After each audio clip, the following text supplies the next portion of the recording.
Hello, welcome to the Weaver's Grave, Part 1. Seamus O'Kelly. Mortimer Heher, the Weaver, had died, and they had come in search of his grave to Clún na Marbh, the Meadow of the Dead. Michal Linsky, the nail-maker, was first across the stile. There was excitement in his face. His long, warped body moved in a shuffle over the ground. Following him came Cahir Bowes, the stonebreaker, who was so beaten down from the hips forward that his back was horizontal as the back of an animal. His right hand held a stick which propped him up in front. His left hand clutched his coat behind, just above the small of the back. By these devices he kept himself from toppling head over heels as he walked. Mother Earth was the brow of Cahir Bowes, by magnetic force, and Cahir Bowes was resisting her fatal kiss to the last. And just now there was animation in the face he raised from its customary contemplation of the ground. Both old men had the air of those who had been unexpectedly let loose. For a long time they had lurked somewhere in the shadows of life, the world having no business for them, and now suddenly they had been remembered and called forth to perform an office which nobody else on earth could perform. The excitement in their faces as they crossed over the stile into Clún na Marbh expressed a vehemence in their belated usefulness. Hot on their heels came two dark, handsome, stoutly built men, alike even to the cord that tied their corduroy trousers under their knees, and being gravediggers they carried flashing spades. Last of all, and after a little delay, a firm white hand was laid on the stile. A dark figure followed, the figure of a woman, whose palely sad face was picturesquely, almost dramatically framed in a black shawl, which hung from the crown of her head. She was the widow of Mortimer Heher, the Weaver, and she followed the others into Clún na Marbh, the Meadow of the Dead.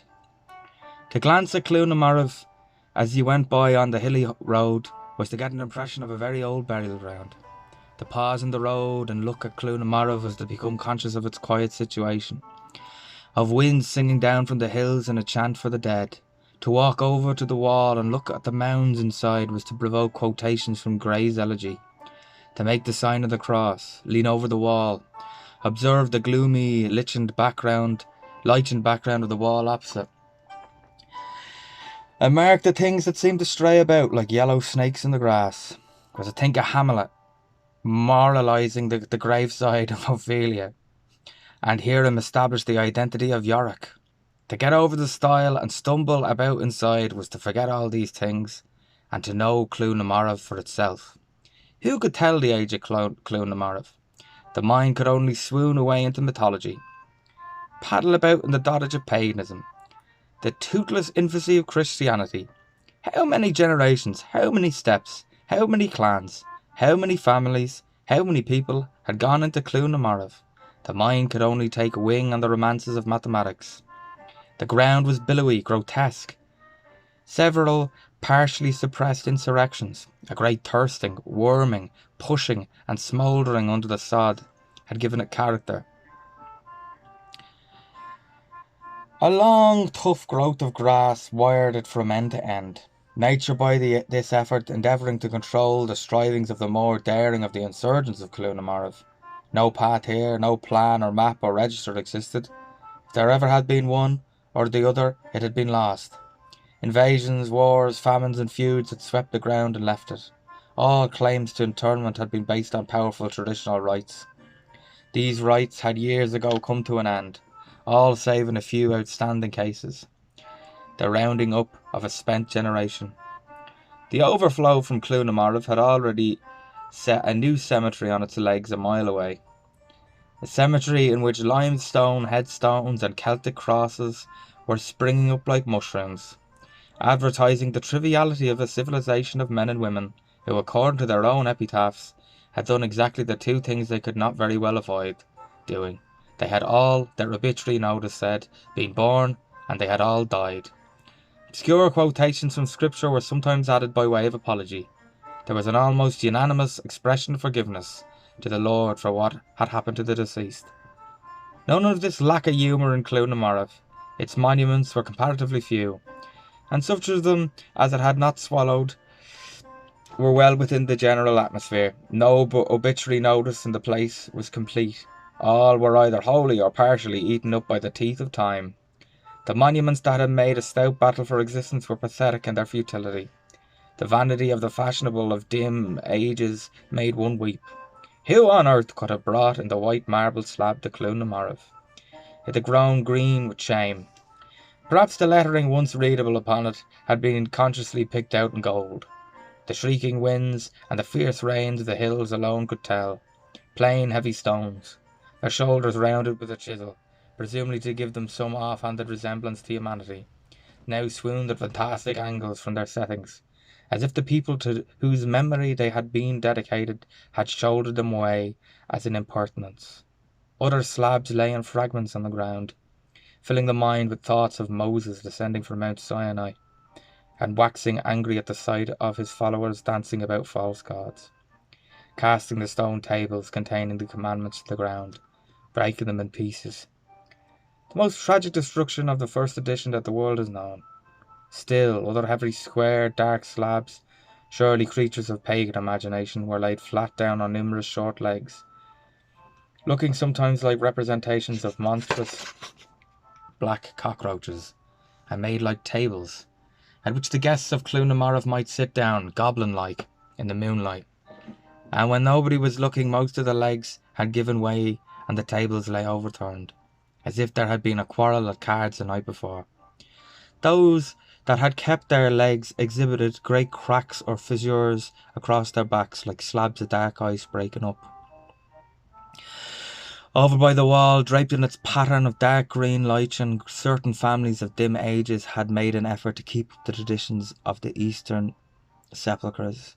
They had shown an aristocratic reluctance to take to the common clay in Clún na Marbh. They had built low casket-shaped houses against the gloomy wall, putting an enormously heavy iron door with ponderous iron rings, like the rings on a pier by the sea. At one end, a tremendous lock. One wondered what Goliath kept the key, finally cementing the whole thing up and surrounding it with spiked iron railings. In these contraptions, very aristocratic families locked up their dead, as if they were dangerous wild animals. But these ancient vanities only heightened the general democracy of the ground. To prove a traditional right to the place in its community was to have the bond of your pedigree sealed. The act of burial in Clún na Marbh was itself an epitaph, and it was amazing to think that there were two people still over the sod who had such a right. One, Mortimer Heher the weaver, just passed away. The other, Malachy Ruhan, a cooper, still breathing. When these two survivors of a great generation got tucked under the sward of Clún na Marbh, its terrific history would for all practical purposes have ended. Michal Linsky the nailer hitched forward his bony shoulders and cast his eyes over the ground, eyes that were small and sharp, but accustomed to range over wide spaces. The wit and the wealth of Clún na Marbh were baffling to him. He had spent his long life on the lookout for one small object so that he might hit it.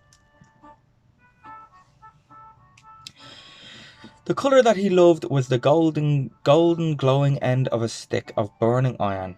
Wherever he saw that, he seized it in a small scone, and at the end of a long handle wrenched it off by a twitch of the wrist.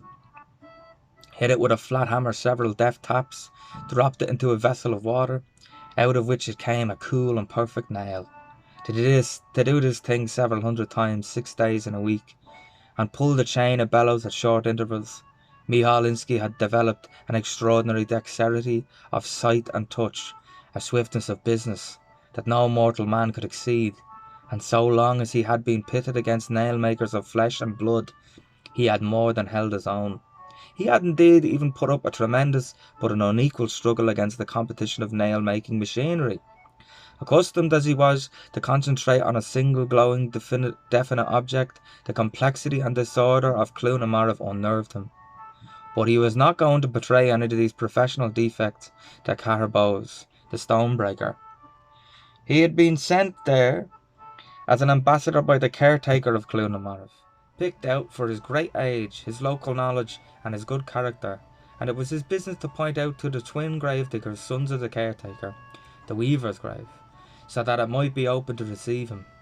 Michal Linsky had knowledge of the place, and was quite certain as to the great number of grave sites, while the caretaker, being an official without records, had a profound ignorance of the whole place.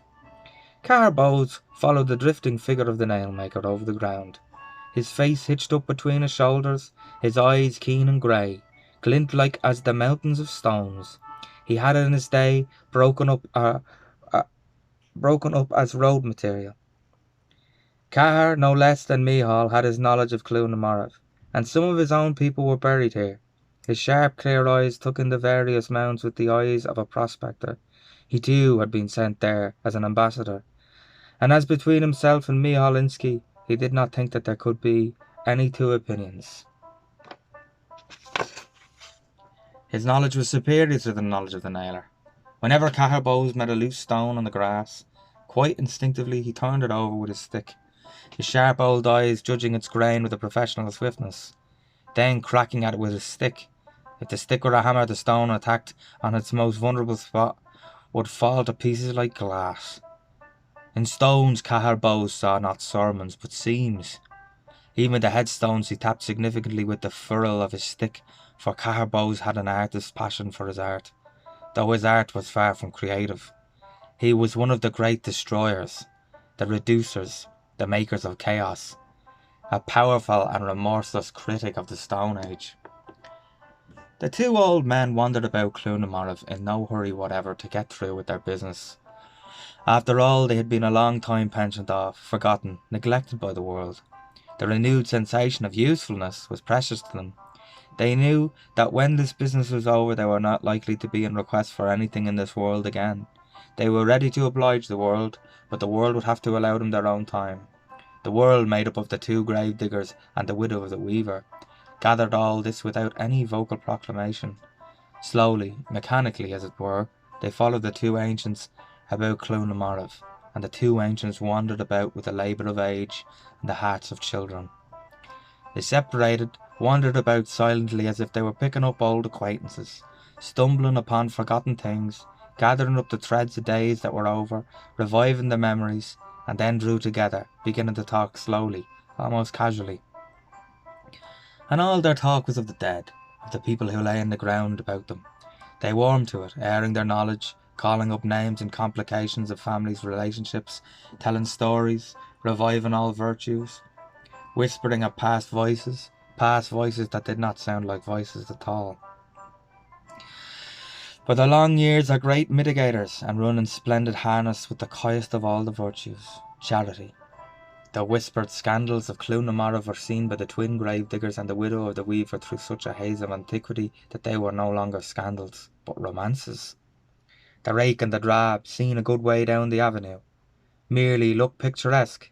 The grave diggers rested their spades in the ground, leaning on handles in exactly the same graveyard pose, and a pale widow stood in the background, silent, apart, patient, and like all dark, tragic-looking women, a little mysterious. The stone-breaker pointed with his quivering stick at the graves of the people whom he spoke about. Every time he raised that forward support, one instinctively looked, anxious and fearful, to see if the clutch were secure on the small of the back. Cahir Bowes had the sort of shape that made one eternally fearful for his equilibrium. The nailer, who like his friend the stonebreaker wheezed a good deal, made short, sharp gestures, and always the right hand. The fingers were hooked in such a way, and he shot out the arm in such a manner, that they gave the illusion that he held a hammer, and that it was struck out over a very hot fire. Every time Michal Linsky made a gesture, one expected to see sparks flying. "Where are we to bury the weaver?" one of the grave diggers asked at last. Both old men laboured around to see where the interruption, the impertinence, had come from. They looked from one twin to the other, with gravity, indeed anxiety, for they were not sure which was which, or if there were not some illusion in the resemblance, some trick of youth to baffle age. "Where are we to bury the weaver?" the other twin repeated, and the strained look on the old men's faces deepened. They were trying to fix in their minds which of the twins had interrupted first, and which last. The eyes of Michal Linsky fixed on one twin with the instinct of his trade, while Cahir Bowes ranged both and eventually wandered to the figure of the window in the background.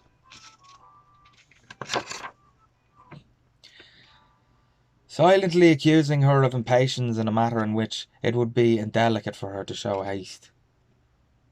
"We can't stay here forever," said the first twin.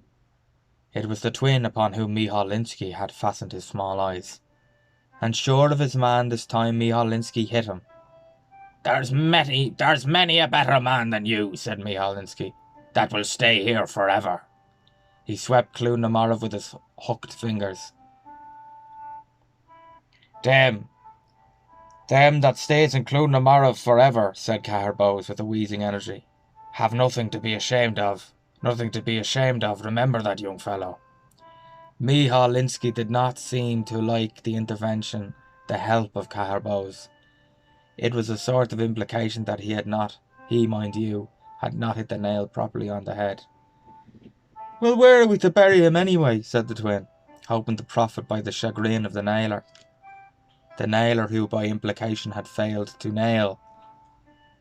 "You'll bury him," said Michal Linsky, "where all belonging to him is buried." "We come," said the other twin, "with some sort of intention of that kind." He drawled out the words in imitation of the old men. The skin relaxed on his handsome dark face and then bunched in puckers of humour about his eyes. Michal Linsky gazed wandering for once, went to the handsome dark face of the other twin, and the skin relaxed, and then bunched in puckers of humour about his eyes, so that Michal Linsky had an unnerving sensation that these young gravediggers were purposely confusing him.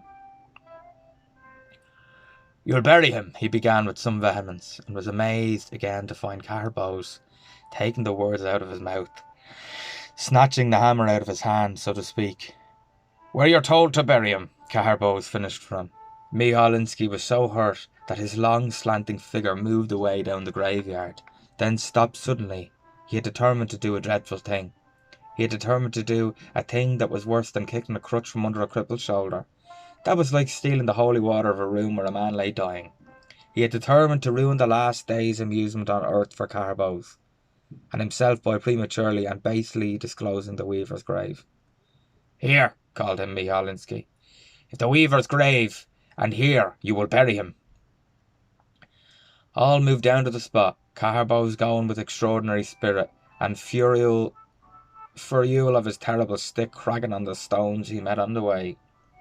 "Between these two mounds," said Michal Linsky, and already the twins raised their twin spades in a sinister movement, like swords of lancers flashing at a drill.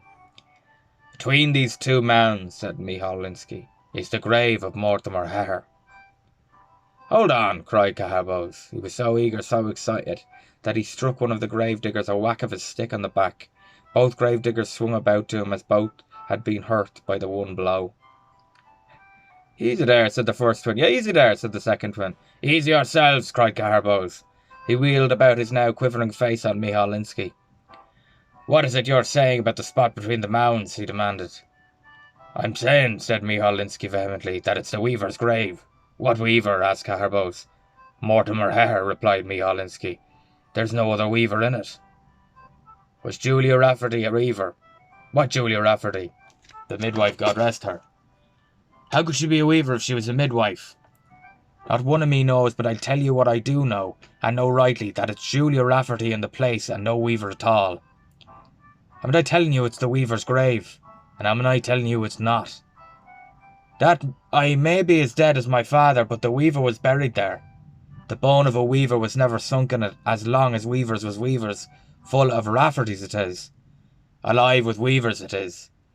Heavenly full Father was like ever heard to say that a grave is alive with dead weavers.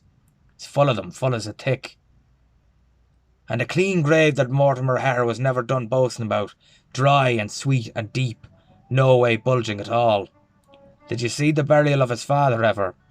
"I did, in troth, see the burial of his father 40 years ago, if it's a day." 40 years ago? It's 51 year come the 16th of May.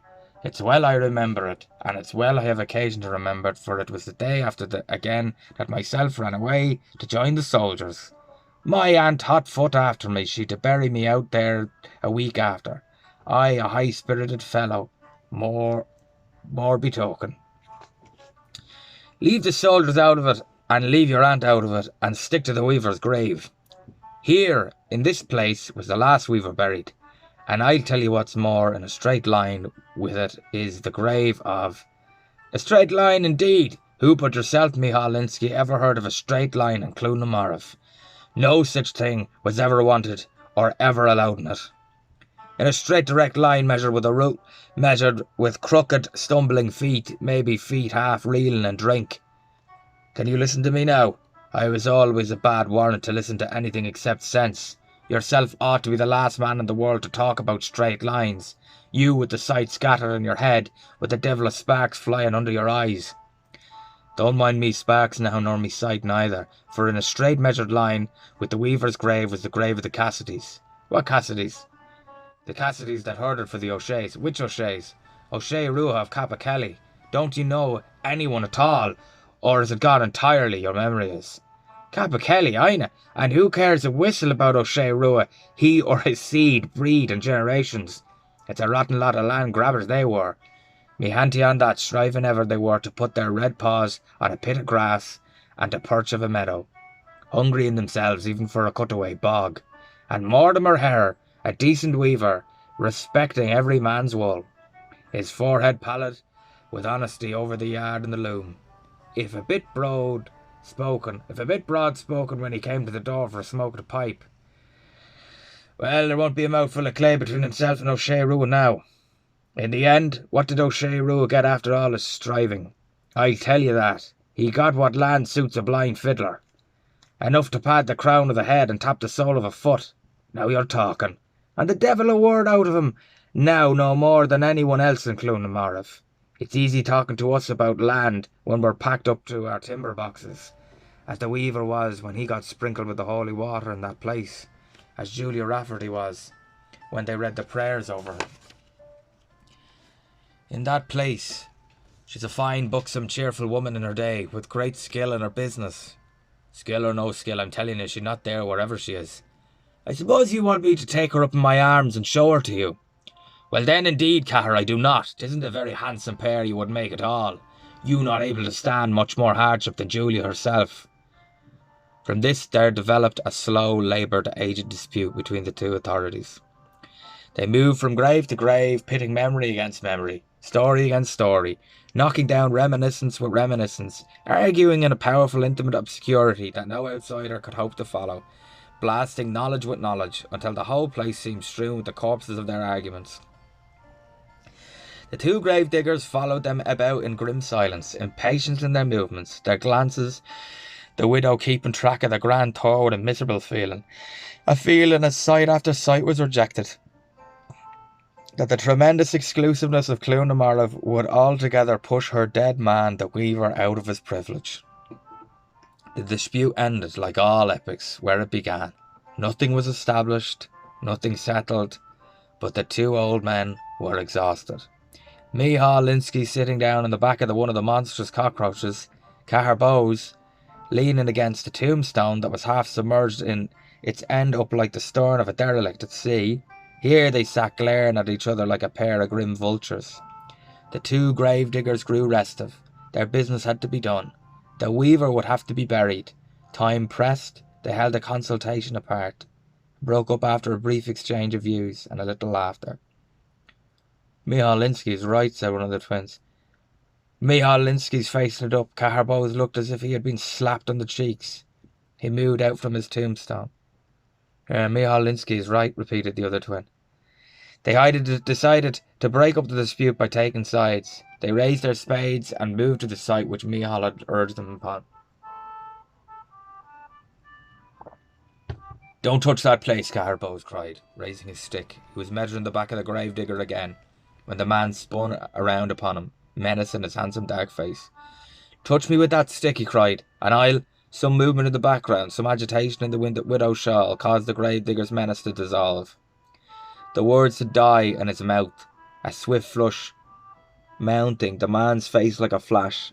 It was as if she had cried out. Don't touch the poor old cranky fella, you might hurt him. And it was as if the gravedigger had cried back, He has annoyed me greatly, but I don't intend to hurt him, and since you say so with your eyes, I won't even threaten him. Under pressure of the half-threat, Carbowes shuffled back in a little way, striking an attitude of feeble dignity, leaning out on a stick while the gravediggers got to work. "It is the weaver's grave, surely," said Michal Linsky.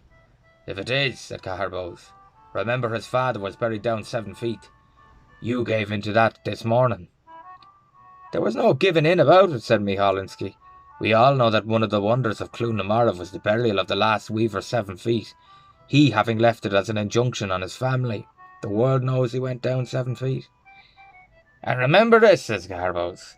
"Said Julia Rafferty was buried now, so 7 feet. If she is down 3 feet, it's as much as she went." Sure enough, the gravediggers had not dug down more than 3 feet of ground when one of the spades struck hollowly on unhealthy timber. The sound was unmistakable and ominous. There was a silence for a moment. Then Carbowes made a sudden short spurt up a mound beside him.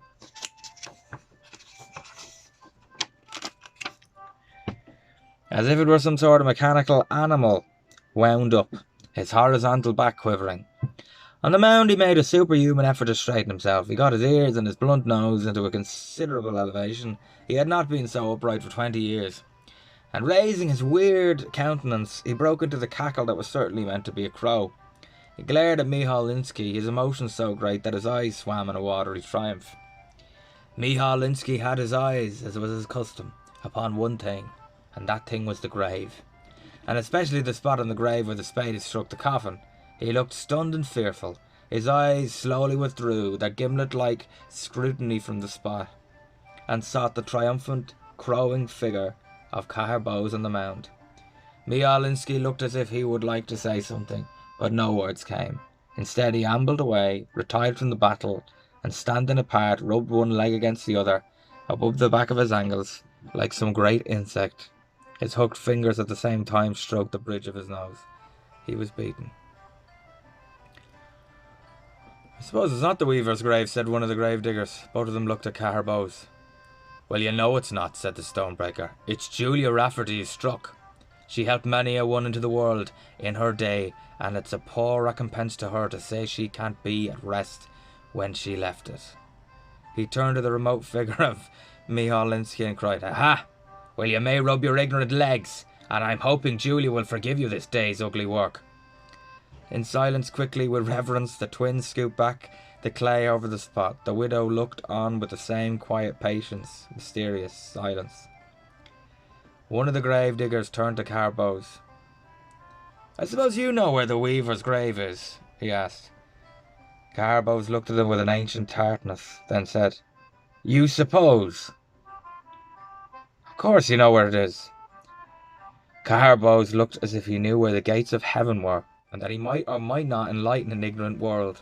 It all depended. His eyes wandered knowingly out over the meadows beyond the graveyard. He said, "I do know where the weaver's grave is." "Well, we'll be very much obliged if you'd show it to us." "Very much obliged," endorsed the other twin. Stonebreaker, thus flattered, led the way to a new site, one nearest to the wall, where were the plagiarisms of the Eastern sepulchres. Carbowes made little journeys about, measuring so many steps from one place to another, mumbling strange and unintelligible information to himself, going through an extraordinary geometrical motion, striking the ground hard taps with a stick. "Glory be to the Lord," cried Michal Linsky. "He's like the man they had driving the water for the well in the quarry field. He whacking the ground with his magic hazel wand." Carbowes made no reply. He was too absorbed in his own emotion. A little steam was beginning to ascend from his brow. He was moving about the ground like some grotesque spider, weaving an invisible web. "Suppose now," said Michal Linsky, addressing the marble monument, "that as soon as Carr hits the right spot, one of the weavers will turn about below. Or maybe he expects one of them to whistle up at him out of the ground. That's it, a devil other. When we hear the whistle, we'll all know for certain where to bury the weaver." Carbowes was contracting his movements, so that he was now circling about the one spot like a dog going to lie down. Michal Linsky drew a little closer, watching eagerly his grim yellow face, seared with yellow marks from the fires of his workshop, tightened up in a sceptical pucker. His half-muttered words were bitter with an aged sarcasm. He cried, "Say nothing, he'll get it yet. Will the man of knowledge, the know-all Cahir Bowes, give him time. Give him until 12 month. Look at that for a right about turn on the left heel. Isn't it the nimbleness of that young fellow a treat to see? Are they whistling to you from below, Cahir? Is it dancing to the weaver's music ye are? That's it. Devil o' other." Cahir Bowes was mapping out a space in the grass with a stick.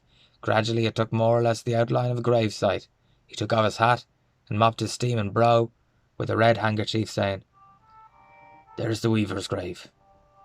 "God in heaven," cried Micheál Linsky, "will you look at what he calls the weaver's grave?" "I'll say nothing at all. I hold my tongue. I'll shut up. Not one word will I say about Alec Finlay, the mildest man that ever lived, a man full of religion, never at the end of his prayers. But sure, it's the saints of gods that get the worst of it in this world. And if Alec escaped during life, faith, he's in for it now, with the pirates and the body snatchers of Clún na Marav on top of him." A corncrake began to sing in the nearby meadow, and his rasping notes sounded like a queer accompaniment to the words of Micheál Linsky. The grave diggers who had gone to work on the Cahir Bowes site laughed a little, one of them looking for a moment at Micheál Linsky, saying, "Listen to that damned old corncrake in the meadow. I'd like to put a sod in his mouth." The man's eye went to the widow. She showed no emotion one way or the other, and the grave digger got back to his work. Micheál Linsky, however, wore the cap. He said, "To be sure, I'm to sing dumb. I'm not to have a word out of me at all. Others can rattle away as they like this place, as if they owned it. The ancient good old stock is to be nowhere, and the scruff of the hills let rampage as they will. That's it. Devil order, castles falling and dunghills rising. Well, God be with the good old times and the good old mannerly people that used to be in it, and God be with Alec Finlay, the holiest." A sod of earth came through the air from the direction of the grave, and skimming Micheál Linsky's head, dropped somewhere behind. The corncrake stopped its notes in the meadow, and Micheál Linsky stood statuesque in a mute protest, and silence reigned in the place, while the clay sang up in the swinging rhythm of the grave. Cahir Bowes, watching the operations with intensity, said, "I was nearly going to stray on me." Micheál Linsky gave a little snort. He asked, "What was?" "The weaver's grave. Remember this, the last weaver is down 7 feet. And remember this, Alec Finlay is less down than Julia Rafferty." He had no sooner spoken when a fearful thing happened. Suddenly, out of the soft cutting of the earth, a spade sounded harsh on tinware. There was a crash, less harsh but painfully distinct, as if rotten boards were falling together. Then a distinct subsidence of the earth. The work stopped at once. A moment's fearful silence followed. It was broken by a short dry laugh from Micheál Linsky. Said, "God be merciful to us all. That's the latter end of Alec Finlay." The two grave diggers looked at each other. The shawl of the widow in the background was agitated. One twin said to the other, "This can't be the weaver's grave." The other agreed. They all turned their eyes upon Cahir Bowes. He was hanging forward in a pained strain, his head quaking, his fingers twitching on the stick. Micheál Linsky turned to marble monument and said with venom, "If I was guilty, I'd go down on my knees and beg God's pardon. If I didn't, I'd know the ghost of Alec Finlay, saint as he was, would leap upon me and guzzle me. For what right would I have to set anybody at him with driving spades, when he was long years in his grave?" Cahir Bowes took no notice. He was looking at the ground, searching about, and slowly, painfully began his web spinning again. The grave diggers covered in the ground without a word. Cahir Bowes appeared to get lost in some fearful maze of his own making. A little whimper broke from him now and again. The steam from his brow thickened in the air, and eventually he settled down on the headstone, at the end of a headstone, having got the worst of it. Micheál Linsky sat on another stone facing him, and they glared sinister, grotesque at each other.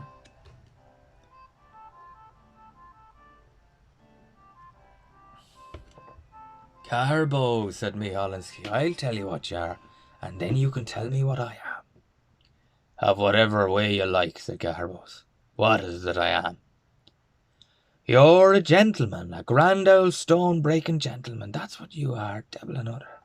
The wrinkles on the withered face of Garbos contracted.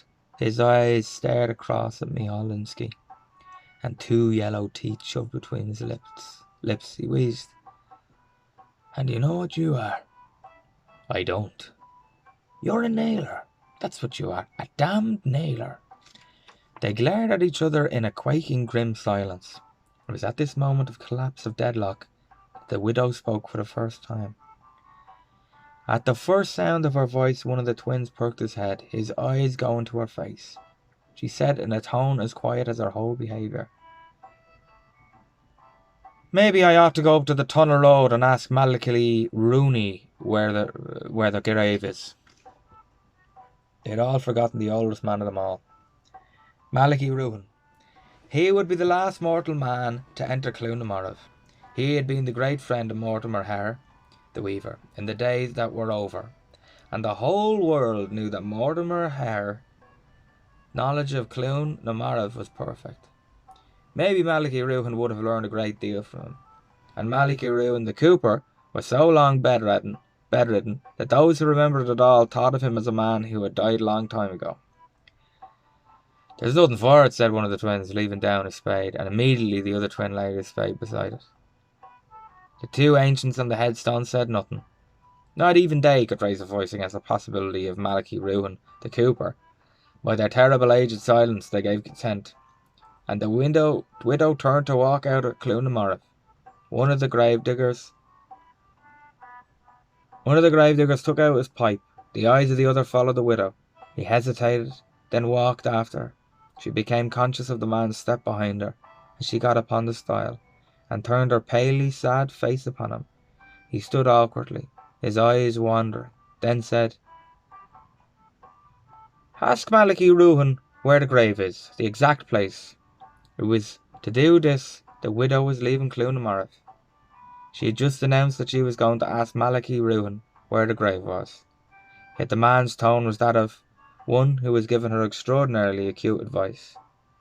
There was a little half-embarrassed note of confidence in his tone. In a dim way, the widow thought that maybe it accompanied her to the stile in a little awkward impulse of sympathy. Men were very curious in their way sometimes. The widow was a very well-mannered woman, and she tried to look as if she had received a very valuable direction. She said, I'll put that question to Malachy Rooney." And then she passed out over the side.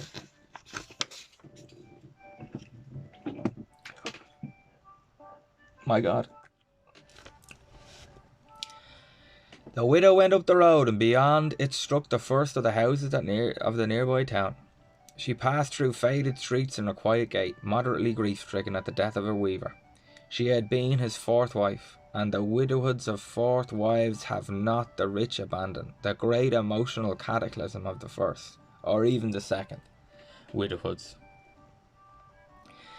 It is a little chastened in its poignancy. The widow had a nice feeling that it would be out of place to give way to any of the characteristic manifestations of normal widowhood.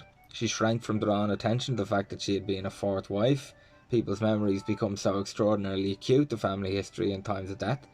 The widow did not care to come in a sort of dramatic surprise in the gossip of the people about the weaver's life. She had heard snatches of such gossip at the wake the night before she was beginning to understand why people love wakes and the intimate personalities of wake houses. People listen to, remember, and believe what they hear at wakes. It is more precious to them than anything they ever hear in school, church, or the playhouse.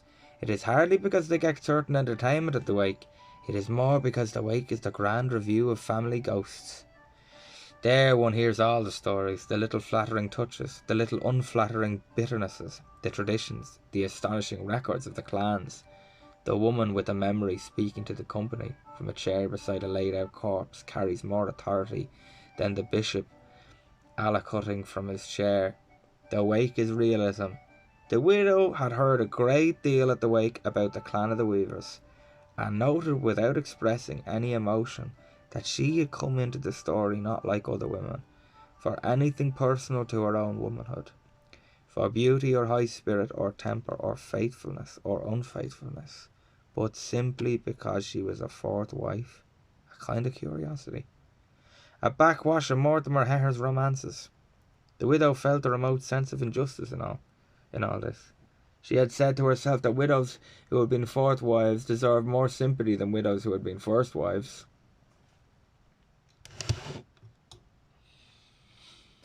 For the simple reason that fourth widows had never been and could never be first wives. The thought confused her a little, and she did not pursue it, instinctively feeling that if she did accept the conventional view of her condition, she would only crystallize.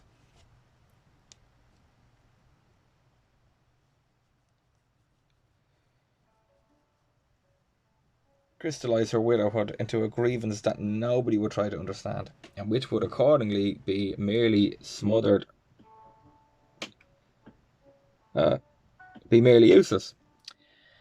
And what was the good of it anyhow? The widow smothered her dark hair on each side of her head under a shawl. She had no bitter and no sweet memories of the weaver. There was nothing that was even vivid in their marriage. She had no complaints to make of Mortimer Hare. He had not come to her in any fiery love impulse. It was the marriage of an old man with a woman years younger. She had recognised him as an old man from first to last, a man who had already been thrice through a wedded experience, and her temperament, naturally calm, had met his half-stormy, half-petulant character without suffering any sort of shock. The weaver had tried to keep up all the illusion of a perennial youth by dyeing his hair, and marrying one wife as soon as possible after another. The fourth wife had come to him late in life. She had a placid understanding, and she was a mere flattery to the weaver's truculent egoism. These thoughts in some shape or other occupied without agitating the mind of the widow as she passed. A dark shadowy figure through streets that were clamorous in their quietudes, painful in their lack of all purpose.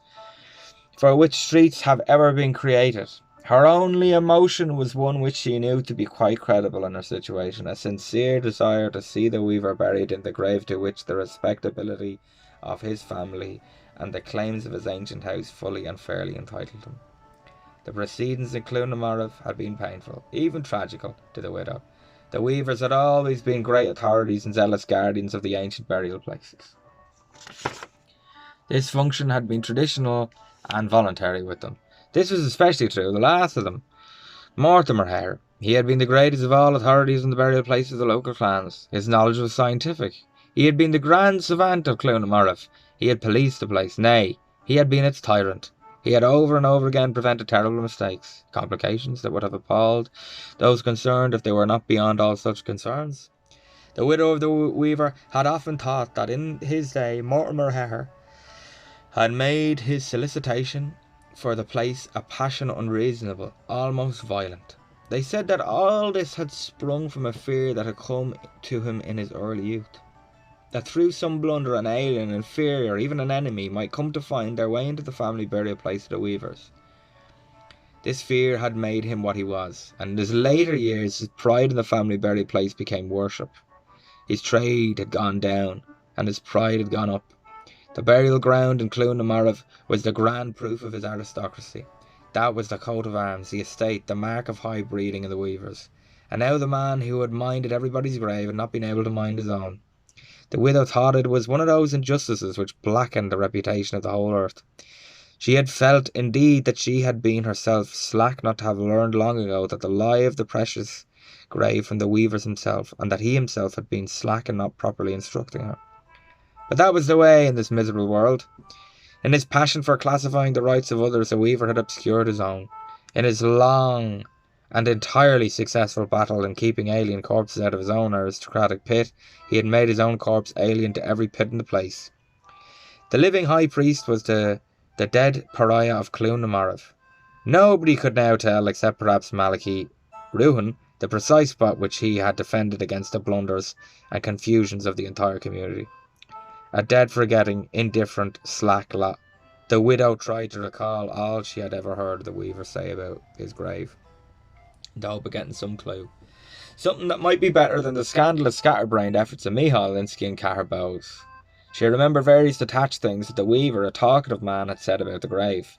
50 years ago since that grave had been last opened, and it had been opened to receive the remains of his father. It had been 30 years previous to since it had taken in his father, that is, the newly dead weaver's father's father. The weavers were a long-lived lot, and there were not many males of them. One son was as much as any one of them begot to pass to the succession of the loom. If there were daughters, they scattered, and their graves were continents apart. The 3 wives of the late weaver were buried in the new cemetery. The widow remembered that the weaver seldom spoke of them, and took no interest in their resting place. His heart was in Clonmarav, and the sweet, dry, deep, aristocratic bed he had there to reserve for himself. But all his talk had been generalization. He had never, that the widow could recall, said anything about the site, about the signs and measurements by which it could be identified. No doubt it had been well known to many people, but they had all died.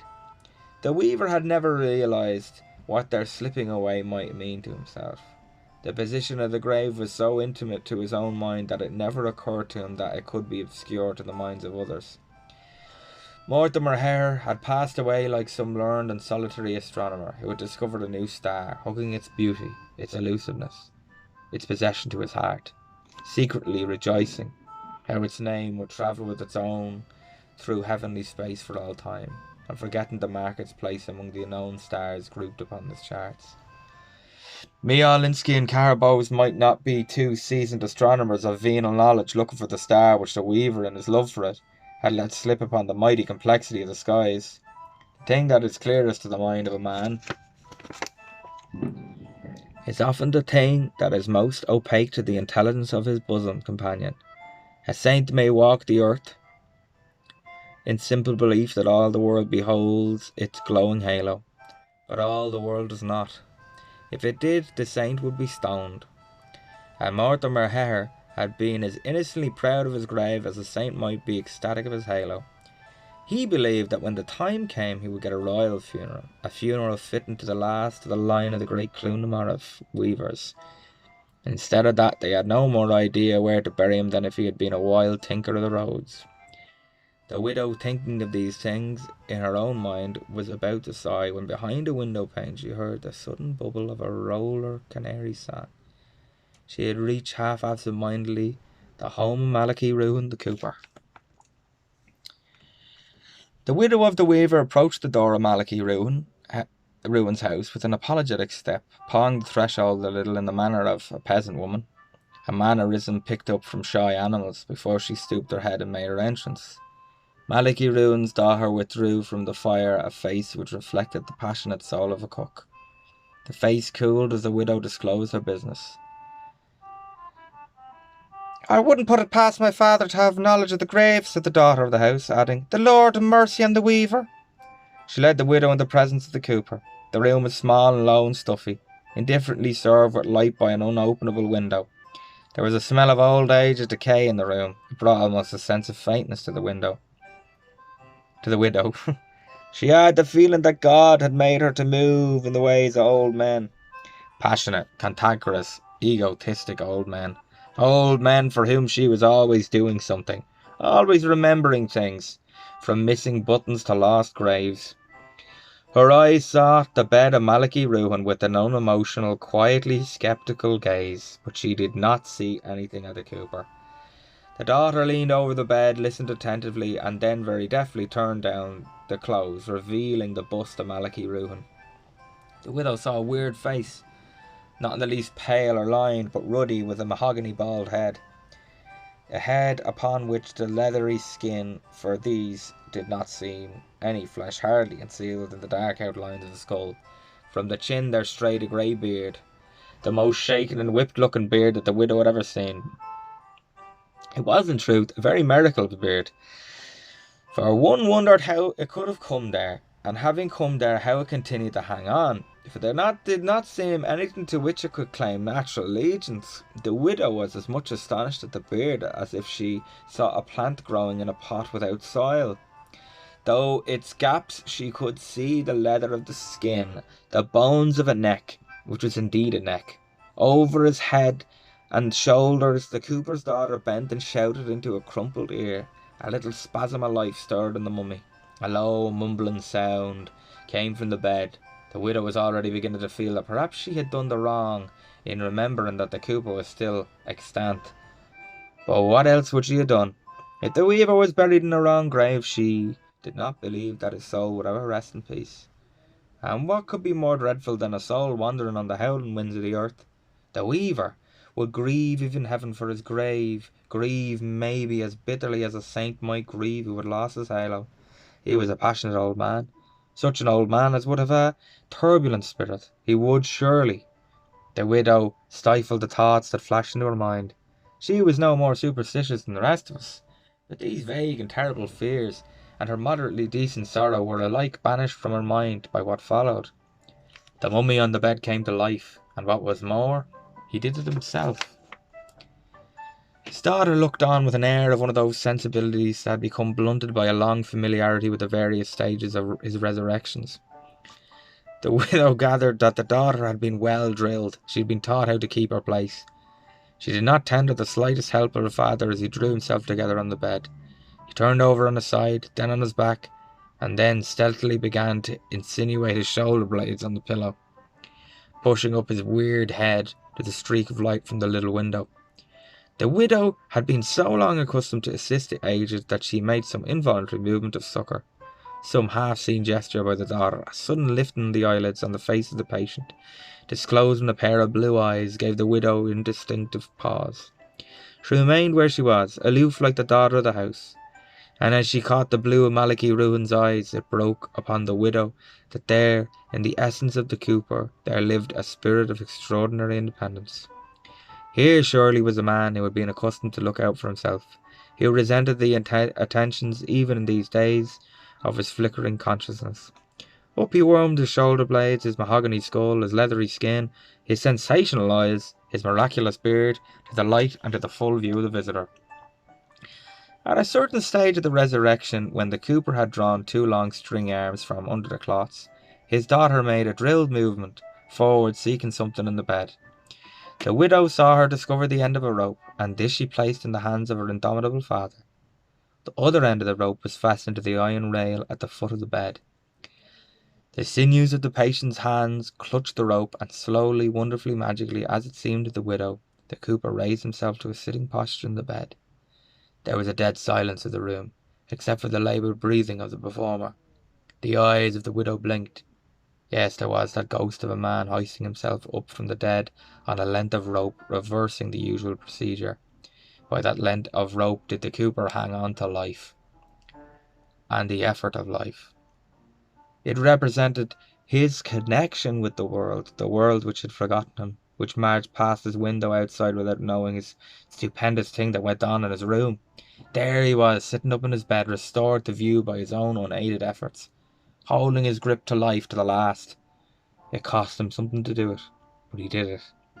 It would take him longer and longer every day to grip along the length of the rope. He would fail L by L, sinking back to the last helplessness on the rope, descending into eternity as a vessel is lowered on a rope into a dark, deep well.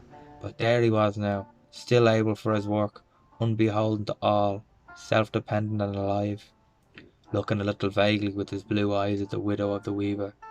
His daughter swiftly and quietly propped pillows at his back, and she did it with the air of one who was allowed a special privilege. "Nan!" called the old man to his daughter. The widow, cool-tempered as she was, almost jumped on her feet. The voice was amazingly powerful. It was like a shout, filling the little room with vibrations. For four things did the widow ever after remember Malachy Ruin for: his rope, his blue eyes, his powerful voice, and his magic beard. They were thrown in the background of a skeleton in a powerful relief. "Yes, father," his daughter replied, shouting into his ear. He was apparently very deaf. This infirmity came upon the widow with a shock. The Cooper was full of physical surprises. "Who's this one?" the Cooper shouted, looking at the widow. He had the belief that he was delivering an aside. "Mrs. Hare." "Mrs. Hare? What Hare would she be?" The weaver's wife." "The weaver? Is it Mortimer Hare?" "Yes, father." "In truth, I know her. She's Delia Morrissey that married the weaver. Delia Morrissey that followed to Munster. A raving lunatic with the dint of love." Hot wave of embarrassment swept the widow. For a moment she thought the mind of the Cooper was wandering. And then she remembered that the maiden name of the weaver's first wife was indeed Delia Morrissey. She had heard it by chance once or twice. "Isn't it Delia Morrissey herself we have in it?" the old man asked. The widow whispered to the daughter, Leave it so." She shrank from a difficult discussion with the sceptre on the bed, on the family history of the weaver. A sense of shame came to her that she could be the wife to contemporary of this astonishing old man, holding on to the life rope. "I'm out!" shouted Malachi Ruin, his blue eyes lighting suddenly. "Delia Morrissey died. She was one day eating her dinner and a bone struck in her throat. The weaver clapped her on the back, but it was all no good. She choked to death before his eyes, on the floor. I remember that. And the weaver himself near died of grief after, but he married a secondly." "Who? This he married secondly, Nan?" Nan did not know. She turned to the widow for enlightenment. The widow moistened her lips. She had to concentrate her thoughts on a subject which, for her own peace of mind, she had habitually avoided. She hated genealogy. She said a little nervously, "Sarah McCabe." The cooper's daughter shouted the name into his ear. "So you're Sally McCabe from Luscan, the one Mortimer took off the blacksmith?" Well, that was a great business, surely. The pair of them hot-tempered men, and your own beauty going into their heads like strong drink." He looked at the widow, a half-sceptical, half-admiring expression flickering across the leathery face. It was such as a look as might have given Durgo Villa of Leinster, Deirdre of Ullad, or Helena Troy. The widow was not the notorious Sarah McCabe of Luscan. That lady had been the second wife of the weaver. It was they that led a stormy life made of passionate quarrels and partings, and still more passionate reconciliations. Sarah McCabe from Luscan, not having quite forgotten or wholly neglected the blacksmith after her marriage to the weaver. But the widow again only whispered to the cooper's daughter, "I'll leave it so." "What way is Mortimer keeping?" asked the old man. "He's dead," replied the daughter. The finger of the old man quivered on the rope. "Dead? Mortimer Hare dead?" he cried. "What in the name of God happened to him?" Nan did not know what happened. She knew that the widow would not mind, so without waiting for a prompt, she replied, A weakness came over him, a sudden weakness." "I think a man being whipped off all of a sudden like that," cried the cooper. "When that's the way it was with Mortimer Hare. What one of us can be sure at all, Nan. None of us is sure to think of the weaver with his heart as strong as a bull, going off in a little weakness. It's the treacherous world we live in. The treacherous world, surely. Never another yard of tweed will be put up on his old loom. Morty, you were a good companion, a great warrant to walk the hills whistling the tunes.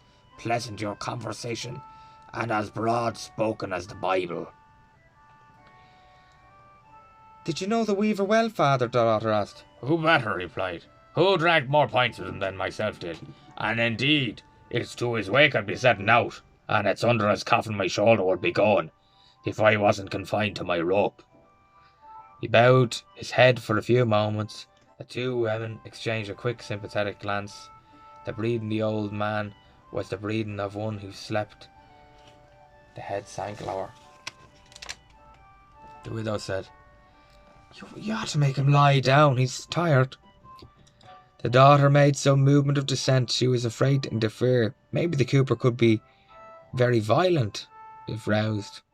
After a time he raised his head again. He looked in a new mood. He was fresher, more wide awake. His beard hung in wisps to the bedclothes. "Ask him about the grave," the widow said. The daughter hesitated a moment, and in the moment the cooper looked up as if he had heard, or partially heard. He said, "If you wait a minute now, I'll tell you where the weaver was." He stared for some seconds at the little widow. We'll wait, said the daughter, and turned to the widow, added, "Won't we, Mrs. Hare?" "Indeed, we will wait," said the widow.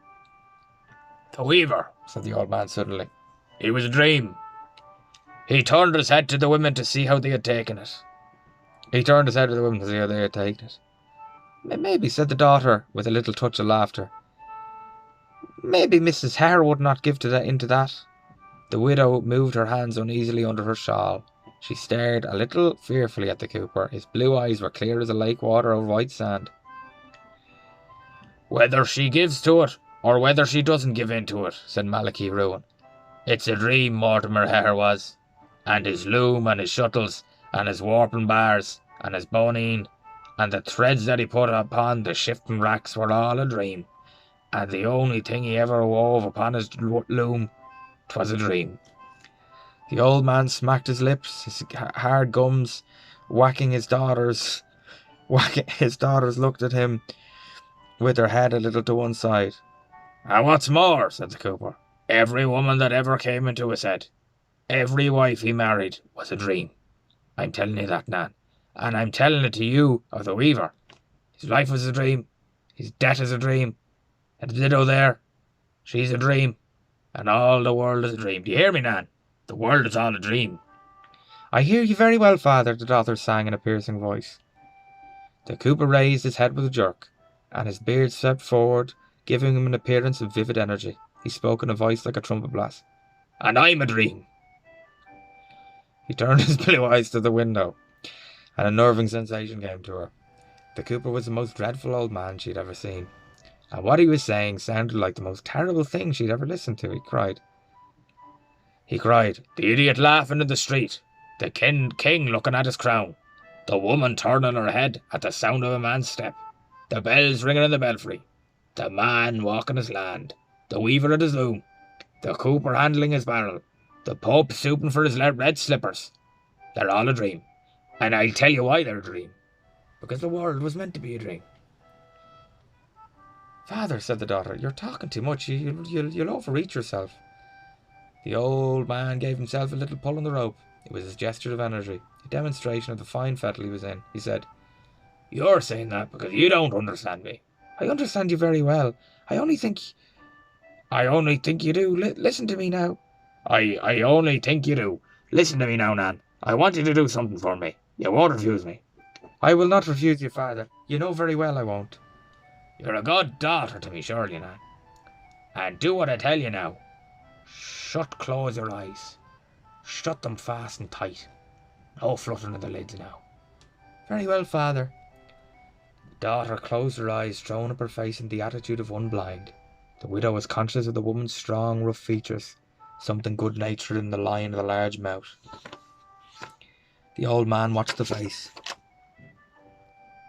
of his daughter with excitement. He asked, "What is it you see now, Nan?" "Nothing at all, father." "In truth you do. Keep them closed tight and you'll see it." I see nothing, only..." "Only what? Why don't you say it?" "Only darkness, father." "And isn't that something to see? Isn't it easier to see darkness than to see light? Now, Nan, look into the darkness." "I'm looking, father." "And think of something, anything at all.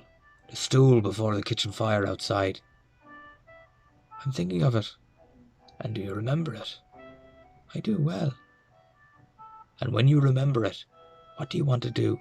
Sit on it, maybe?" "No, father." "And why wouldn't you want to sit in it?" "Because I'd like to see it first to make sure." The old man gave a little crow of delight. He cried, "There it is! You want to make sure that it's there, although you remember it well. And that is the way with everything in this world. People close their eyes, and they're not sure of anything. They want to see it again before they believe. There is Nan now, and she does not believe in the stool before the fire. The little stool she's looking at all her life, that her mother used to see her on before the fire when she was a small child. She closed her eyes, and it's gone. And listen to me now, Nan. If you had a man of your own, and you closed your eyes, you wouldn't be too sure he was the man you remembered. And you'd want to open your eyes, and look at him to make sure he was the man you knew, before the lids dropped on your eyes. And if you had children about you, and you turned your back and closed your eyes, and tried to remember them, you'd want to look at them to make sure. You'd be no more sure of them than you are now at the stool in the kitchen. One flash of the eyelids, and everything in the world is gone." "I'm telling you, father, you're talking too much." "I'm not talking half enough. Are we all uneasy about the world? The things in the world that we can only believe in while we're looking at them. From one season of our life to another, haven't we a kind of belief that sometime we'll waken up and find everything different? Didn't you ever feel that, Nan? Didn't you think things would change, that the world would be a new place altogether? And all that was going on around us was only business, and that was doing us out of something else. We put up with it, while the little hankering is nibbling at the butt of our hearts for something else. All the men there be who believe that someday the thing will happen, that they'll turn around the corner and waken up in a new great street. And sure, said the daughter, maybe they're all right. Maybe they will waken up. The old man's body was shaken with a queer spasm of laughter. It began under the clothes on the bed, worked up his trunk, and ran along his stringy arms, out into the rope, and the iron foot of the bed rattled. A look of extraordinarily malicious humour lit up the vivid face of the cooper. The widow beheld him with fascination, a growing sense of alarm. He might say anything, he might do anything, he might begin to sing some fearful song, he might leap out of the bed. Nan, he said, do you believe you'll swing around the corner and waken up? Well, said Nan, hesitating a little, I do. The cooper gave a sort of peacock crow again. He goes, Nan Rowan believes she'll waken up. Waken up from what? From a sleep, from a dream, from this world. Well, if you believe that, Nan Rowan, it shows you called what's what. You know what the thing around you called the world is, and it's only dreamers who can hope to waken up. Do you hear me, Nan? It's only dreamers who can hope to waken up. I hear you, said Nan. The world is only a dream, and a dream is nothing at all. We all want to waken up out of the great nothingness of this world. And please God we will, said Nan.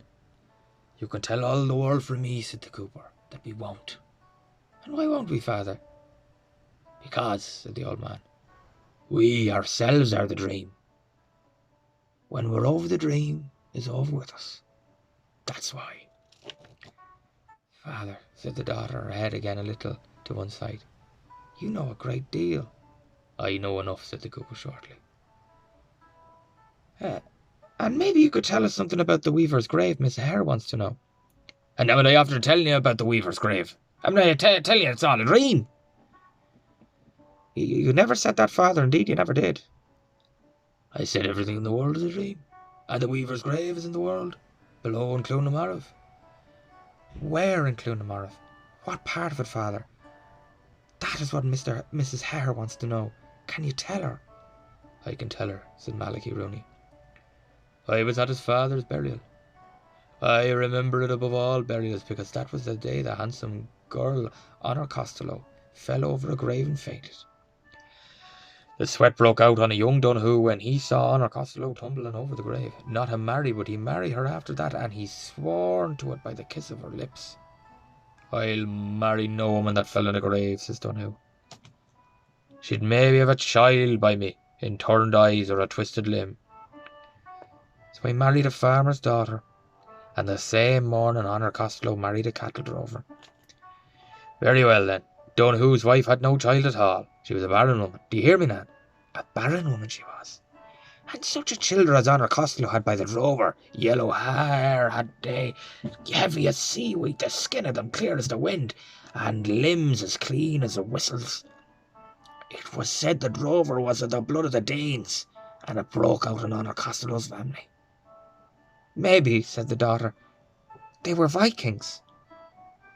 What are you saying? Cried the old man testily. And I tell you, it's Danes they were. Did you one never hear a great miracle? No one ever did, said the daughter. Both women clicked their tongues to express sympathetic wonder of the tale. And I'll tell you what saved Honor Costello, said the cooper. I have to end this and save it. End of part 1.